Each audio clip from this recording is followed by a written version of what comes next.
Hello friends, ఎవరిని అడగాలో తెలియక ఇంకా ఈ వీడియో పెడుతున్నాను. మీషోలో ఎవరైతే సెల్లింగ్ చేస్తున్నారో వాళ్ళకి చిన్న డౌట్, చిన్నది కూడా కాదు, చాలా పెద్ద డౌట్, ప్లీజ్ చెప్పండి. సో ఇప్పుడు నాకు వచ్చిన మనీలో నాకు డౌట్ ఒకటి ఉందన్నమాట.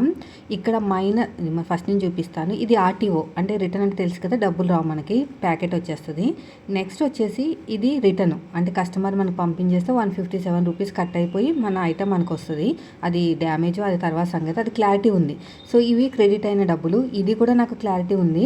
మెయిన్ డౌట్ ఏంటంటే -5 చూపిస్తుంది అన్నమాట. డబ్బులు మైనస్లో చూపిస్తున్నాయి. అది ఆర్టీఓ కాదు, రిటర్న్ కాదు. అసలు ఎందుకు మైనస్లో చూపిస్తుంది నాకు ఇప్పటికీ అర్థం కావట్లేదండి. బ్యాంక్ సెటిల్మెంట్ 24 రూపీస్, 24 రూపీస్లో రికవరీ కింద 5 రూపాయలు కట్ చేస్తాడు ఎందుకో మరి.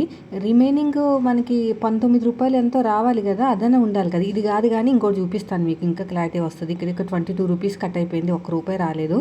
ఇక్కడ కూడా సేమ్ రీజన్. ఇక్కడేమోని బ్యాంక్ సెటిల్మెంట్ 194 రూపీసు, కస్టమర్ తీసుకున్నట్టే ఉంది. ఇక్కడ 194 రూపీస్లో 22 రూపీస్ రికవరీ ఛార్జెస్ పోగా మనకి 194, అది ఎంతో కొంత రావాలి కదా, మొత్తానికి 1 రూపాయి కూడా రాలేదు. ఇది రిటర్న్ కాదు, ఆర్టీఓ కాదు. ఇది నాకు అర్థం కాలేదు.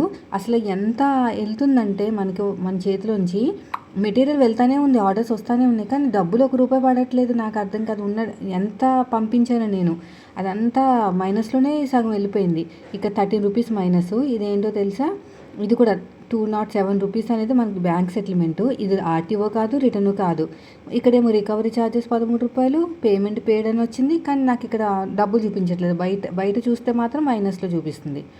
నాకు ఎంత ముక్క కూడా అర్థం కావట్లేదండి. అసలు ఇలా చేస్తే సెల్లింగ్ చేసే వాళ్ళకి ఇంకా అడుక్కుంటాం, ఇంకా అసలు 1 రూపాయి కూడా లాభం రాదు. ఇక్కడ చూడండి 216 నాకు బ్యాంక్ సెటిల్మెంటు, ఇది వచ్చేసింది. బ్యాంక్ సెటిల్మెంట్ అంటే 216 రూపీస్ పడిపోయినట్టే, కానీ ముందు చూపించినవన్నీ కూడా మైనస్లోకి వెళ్ళిపోయినాయి.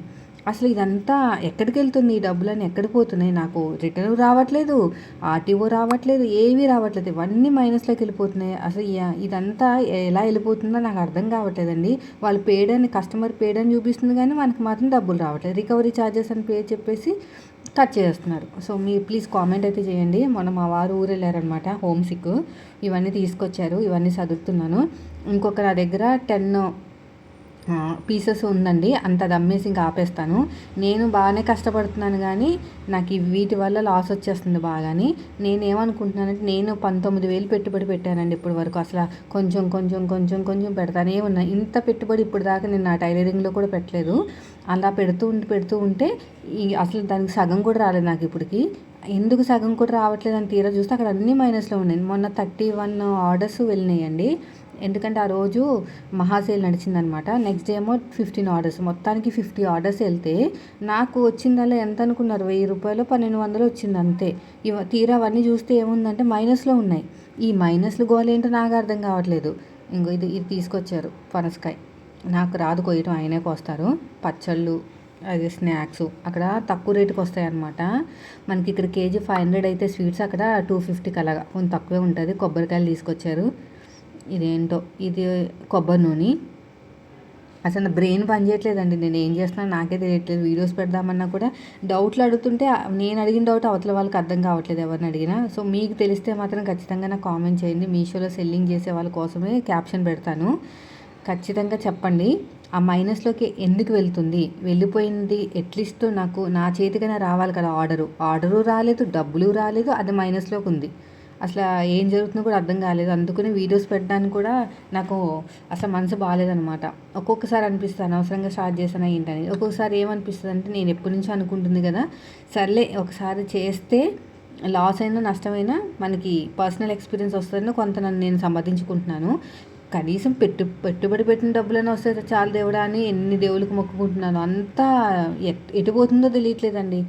ఒక సిస్టర్ మొన్నే కామెంట్ చేశారు, మనం పెట్టింది పెడతానే ఉంటామండి, అంటే మనం ఎంత పెట్టే కొద్దీ ఇంకా ఆర్డర్స్ వస్తున్నాయి కదా అని అలా పెడతా ఉంటాం కదా, పెట్టే కొద్దీ పెట్టించుకుంటుంది మీషో. కానీ రిటర్న్కి డబ్బులు వచ్చేసరికి మనకి రిటర్న్ డబ్బులు మాత్రం అస్సలు అమ్మో చాలా డేంజర్గా ఉంది. వాళ్ళే మోసం చేస్తున్నారా, మధ్యలో వాళ్ళు మోసం చేస్తున్నారా, కస్టమర్లు మొత్తం మీద అందరూ మోసం చేస్తున్నారండి మనల్ని మొత్తం, మీషోతో సహా. ఆ మీషో అయితే ఓన్లీ కొనుక్కున్న వాళ్ళకి మాత్రమే ఫ్లేవర్ ఉంది. ఉన్నట్టుండి నాకు డిస్కౌంట్ ఇచ్చేస్తుంది నా దాంట్లోంచి. నేను పెట్టిందే రూ. 10 15 మార్జిన్‌తో పెట్టాను. అలా పెట్టకపోతే ఎవరు కొనరనమాట. బయట రేట్లు అందరికీ తెలిసిందే కదా! మీషో అయితే బుక్ చేసుకుంటానికి బాగుంటుంది అనుకుంటాను కానీ, ఇలాగ దొబ్బేయడానికి కూడా బాగుంటుందని ఇప్పుడే తెలిసింది నాకు. ఒక్క ఐటెం వెళ్తే సగం సగం కట్ చేసేసుకుని పీసు క్వాలిటీ బాగాలేదని రిటర్న్ పెట్టేస్తున్నారు. నేను ఆలోచించిన మైండ్ సెట్ తప్ప, లేదంటే అవతల వాళ్ళని అర్థం చేసుకోకుండా, అమ్మో చాలా మోసాలు జరుగుతున్నాయండి బయట. మనల్ని మనమే మోసం చేసేసుకుంటున్నాం. మనం ఏదో మనకు తెలిసిన వాళ్ళు అమ్ముతున్నారు అయ్యో అని లేదు, ఇంకా దొబ్బేయటమే. అసలు ఎంతెంత పోతుందంటే అన్నీ పోగా కనీసం నేను పెట్టిన డబ్బులు వచ్చినా బాగుందని నేను అనుకుంటున్నాను అనమాట. ఇవన్నీ కాదు, ఎంత బాగుంది, స్వీట్గా ఉంది, చాలా స్వీట్గా ఉంది. ఈ రోజుల్లోనే వస్తాయి అనుకుంటా. ఖచ్చితంగా నాకు కామెంట్ చేయడం మర్చిపోకండి. పేమెంట్ ప్రతిరోజు వస్తుంది కదా, వచ్చినప్పుడల్లా అన్ని మైనస్లోనే ఉంటాయి. ఆర్టీఓ అని ఉండదు దానిపైన, లేదంటే రిటర్న్ అని ఉండదు, ఏమీ ఉండదు. ఆ డబ్బు అంతా ఎటుపోతుందో తెలీదు. అదేవిధంగా ఐటెం కూడా నా చేతికి రావట్లేదు.